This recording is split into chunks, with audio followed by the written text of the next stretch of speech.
Assalamualaikum warahmatullahi wabarakatuh. Baiklah, di sini kami dari kelompok 2 akan mempresentasikan hasil skripsi kami. Jadi, untuk bab 1 itu akan dijelaskan oleh saya sendiri, Variana. Kemudian, untuk bab 2 akan dijelaskan oleh rekan saya, yaitu ada Helen Sukriza. Kemudian, di bab 3 akan dijelaskan oleh rekan saya juga, yaitu Septian Adi Pratama. Nah, untuk bab 1 ini terdapat latar belakang serta rumusan masalah, tujuan penelitian dan tujuan penelitian. Nah, jadi kenapa sih di sini kami mengambil judul skripsi pengaruh kampanye self love terhadap kesehatan mental mahasiswa Inpalas. Nah, jadi yang melatar belakangi kami mengambil judul itu yaitu self love atau mencintai diri sendiri merupakan salah satu bentuk harga diri. Self love juga merupakan salah satu bagian dari pembentukan kesehatan mental yang mempunyai pengaruh besar dalam kehidupan setiap orang. Nah, untuk mencintai diri sendiri adalah tentang bagaimana seseorang dapat menjaga diri sendiri dan kesehatan mentalnya. Hubungan yang dimiliki dengan diri sendiri sangat penting bagi kesehatan diri dan juga untuk membantu membangun hubungan yang sehat dan bahagia dengan orang lain. Selain itu, jika seseorang menerapkan atau mempraktikkan sikap mencintai diri sendiri dalam hidupnya, penyakit mental seperti depresi, gangguan kecemasan itu dapat berkurang. Baik, untuk bagian selanjutnya itu ada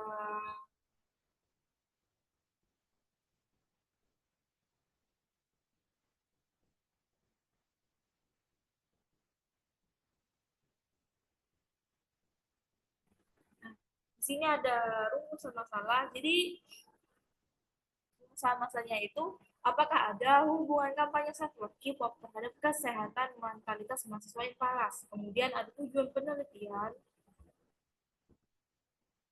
Untuk tujuan penelitian itu ada 3. Yang pertama itu memahami dan menganalisis dampak kampanye self-love terhadap kesehatan mentalitas mahasiswa.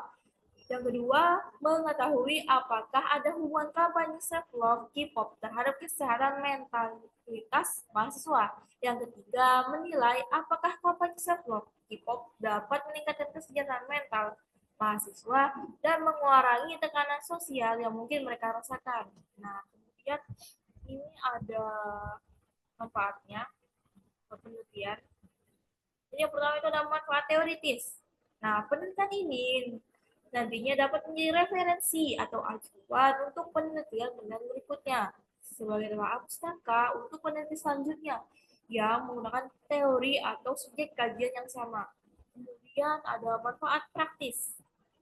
Jadi manfaat praktis ini penelitian diharapkan dapat memberikan kontribusi pada pemahaman pentingnya kampanye self-love dalam meningkatkan kesehatan mentalitas mahasiswa. Hasil penelitian ini juga dapat menjadi dasar bagi institusi pendidikan dan pihak terkait dalam merancang program-program yang bertujuan untuk meningkatkan kesehatan mentalitas mahasiswa melalui pendekatan self-love. Mungkin itu saja penjelasan singkat dari saya seputaran bab 1. Kemudian di bab selanjutnya akan dijelaskan oleh rekan saya ya, yaitu Adehan Sprinza.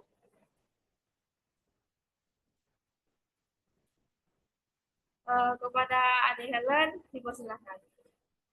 Baiklah, terima kasih kepada Variana atas kesempatannya. Perkenalkan saya Helen Spriza, saya akan menjelaskan bab 2, yaitu tentang landasan teori. Yaitu landasan teori ini menjelaskan bagaimana teori-teori yang kami pakai dalam menjelaskan bab 1 atau judul yang kami angkat. Nah, di pertama, landasan teori itu ada pengertian self-love, di mana self-love itu adalah menjelaskan kembali tentang latar belakang masalah dan juga menjelaskan tentang makna dari judul kami. Yang pertama, self-love adalah mencintai diri sendiri yang merupakan mengacu pada penerimaan dan penghargaan di sini menurut NEF 2003, self-love itu melibatkan rasa kasih sayang, penghargaan, perasaan positif terhadap diri sendiri, termasuk penerimaan terhadap kelemahan dan kekurangan diri. Self-love bukan hanya sekedar rasa suka pada diri sendiri, tetapi juga tentang menjaga kesehatan emosional dan fisik, menetapkan batasan yang sehat, dan mengutamakan kebutuhan diri sendiri. Nah, selain itu, dari pengertian self-love, ada juga kami ambil landasan teori mengenai tentang kampanye self-love itu sendiri, yaitu Menurut Rogers dan Story dalam Venus 2010 halaman 7, kampanye sebagai serangkaian tingkatan komunikasi yang terencana dengan tujuan menciptakan efek tertentu pada sejumlah besar halayak yang dilakukan secara berkelanjutan pada kurun waktu tertentu. Itu adalah landasan yang kedua. Lalu ada juga pengaruh K-pop terhadap kesehatan mental, di mana saat ini perkembangan zaman semakin hari semakin modern, serta diiringi dengan perkembangan teknologi yang semakin pesat. Hal tersebut diikuti dengan perkembangan media sosial dan internet yang memudahkan beberapa orang dapat mengakses informasi saling berkomunikasi dan dapat mengetahui dunia luar tanpa berkunjung ke negara tersebut. Nah, itu adalah sedikit penjelasan. Lalu teori kesehatan mental. Kesehatan mental sedikit penjelasan bahwa keadaan di mana individu menyadari kemampuannya sendiri dapat mengatasi tekanan normal kehidupan, bekerja secara produktif, dan mampu memberikan kontribusi pada komunitasnya. Nah, di sini juga ada beberapa teori menurut WHO 2004, teori-teori kesehatan mental, yaitu teori self-compassion, teori resilience, teori perubahan perilaku. Oke. Nah, ini adalah beberapa, yaitu lalu pengaruh kampanye self-love kepada K-pop terhadap mahasiswa Inhalas. Dan di sini tidak bisa dipungkiri bahwa salah satu budaya yang memberikan pengaruh cukup banyak terhadap para remaja Indonesia adalah budaya Korean pop atau biasa dengan K-pop di era globalisasi seperti ini. Karena hampir semua masyarakat atau mahasiswa saat ini menggunakan media sosial dan di era digital mahasiswa menjadi penyuka media sosial menurut Giveri 2015. Lalu, selain teori-teori, kami juga membuat kajian pustaka, di mana kajian pustaka ini membandingkan teori-teori sebelumnya atau penelitian sebelumnya.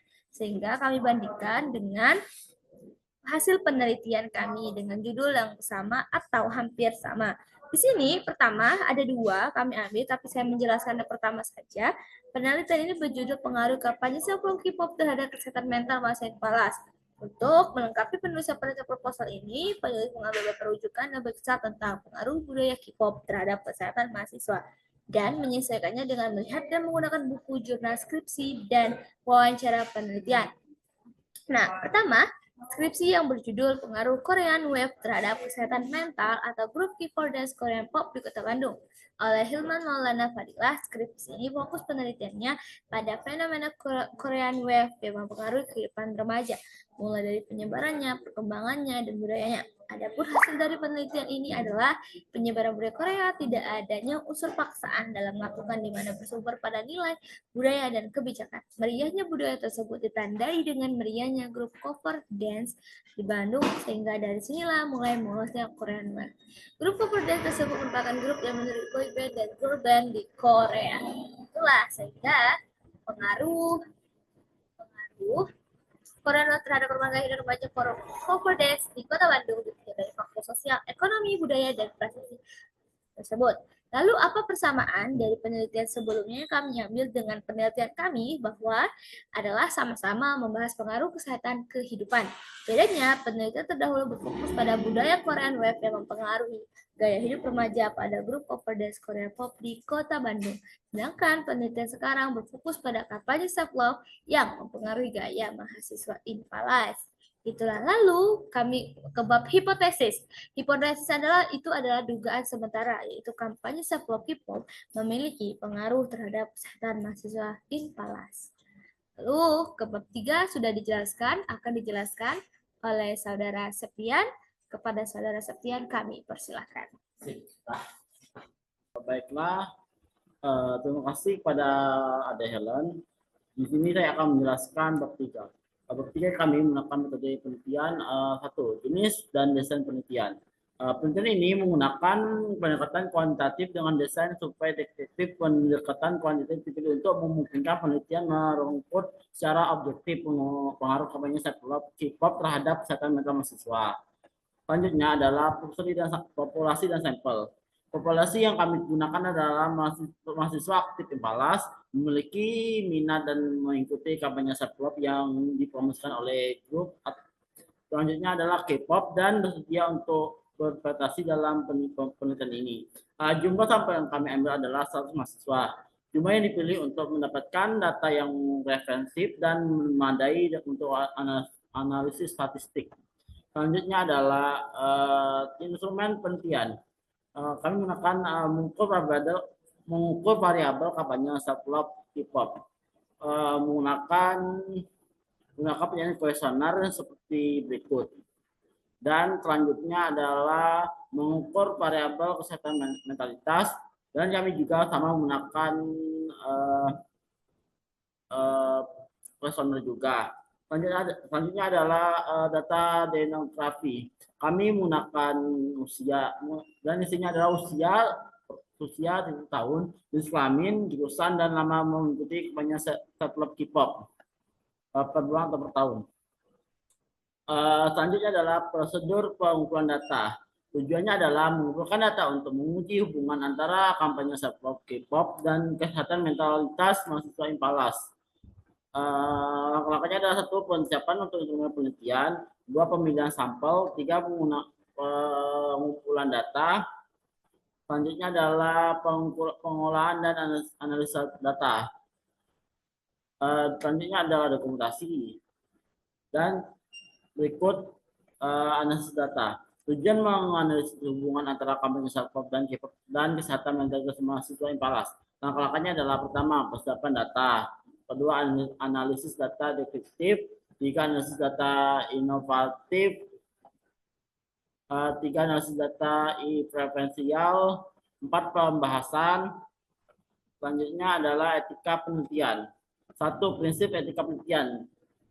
Kejujuran dan keterbukaan, kehormatan dan martabat, keadilan dan keserbaikan, kerugian dan manfaat, akuntabilitas. Selanjutnya adalah infrastructure concepts. Contoh penerapan etika penelitian dalam studi. 1, infrastructure. 2, privasi kerahasiaan. 3, anomalitas. 4, minimalisasi kerugian. Dan selanjutnya memaksimasi manfaat, petunjuk etik, pelaporan yang bertanggung jawab. Dan selanjutnya adalah kesimpulan.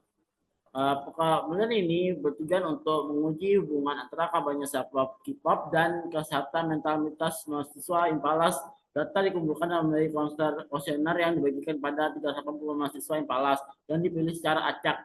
Tingkat hasil analisis dapat menunjukkan bahwa pendapat hubungan kualitatif signifikan antara exposure terhadap kampanye self-love K-pop dan kesehatan mentalitas mahasiswa Impalas.